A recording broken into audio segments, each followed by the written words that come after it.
এটি বর্ষাকালের একটি গ্রামীণ দৃশ্য।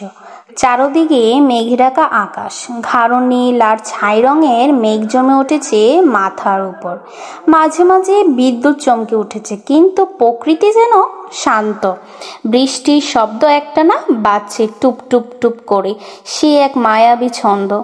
নদীটা থই থই করছে, বর্ষার পানি এসে চারদিকে ছড়িয়ে পড়েছে। পাড়গুলো ভিজে নরম হয়ে গেছে। নদীর বুকে ভেসে চলেছে ছোট ছোট নৌকা।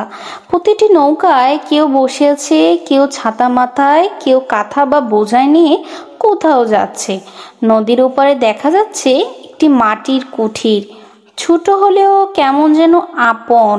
কুঠিরের পাশে গাছ, তার উপর পাখির ডানা ঝাপটানোর শব্দ যেন শোনা যাচ্ছে। একটি তাল গাছ একা দাঁড়িয়ে নদীর ধার ঘেঁষে আছে, যেন প্রহরীর মতন পাহারা দিচ্ছে বর্ষার সেই দৃশ্যটাকে। দূরের মাঠে হয়তো ধান গাছ ডুবে আছে পানির নিচে, কিন্তু দেখা যাচ্ছে না সেই প্রকৃতিকে। কিন্তু প্রকৃতি যেন খুশি, এই বৃষ্টি তাদের জন্য আশীর্বাদ। ছাতা মাথায় একজন পার ধরে হেঁটে যাচ্ছে, পায়ে পায়ে কাদায় ভিজে যাচ্ছে তার পা জামা। হয়তো কারো অপেক্ষায়, কিংবা শুধুই বৃষ্টির মাঝে একটু হেঁটে নেওয়া। এই চিত্র শুধু রং তুলির কাজ নয়, এটি অনুভবের প্রকাশ। এ যেন আমাদের ছোটবেলার দেখা সেই বৃষ্টি, যখন স্কুল ছুটি পেয়ে দৌড় দিতাম ভিজার জন্য। মা তখন ছাতা হাতে বারান্দায় ডাক দিতেন, এই ভিজিস না, এই ভিজিস না, জ্বর চলে আসবে, চলে আয় চলে আয় ছাতার নিচে, বাড়িতে যাই বাড়িতে যাই। এই মার কথাগুলো শুনতে কতই না ভালো লাগতো। গ্রামের এই বর্ষা আমাদের প্রাণে রোমান্টিকতা এনে দেয়।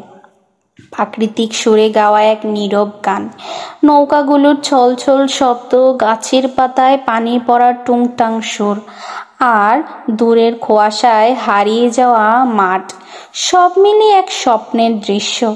কুঠিরের পাশে হয়তো ছোট একটি শিশু বৃষ্টির দিকে তাকিয়ে আছে জানালা দিয়ে, তার চোখে জ্বলছে কল্পনার আলো।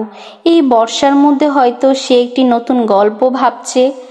আর আমরাও ভাবি, এমন দিনে যদি হাতে থাকতো এক কাপ চা আর পাশে প্রিয় মানুষ বা প্রিয় কেউ। বর্ষা শুধু এক ঋতু নয়, এটি অনুভব করার একটি দৃশ্য, একটা মন খারাপের হাসি, একটা একাকিত্বর ভালোবাসা। তোমার আঁকা এই ছবিটি সে অনুভবকে ধরতে পেরেছি নিখুঁতভাবে।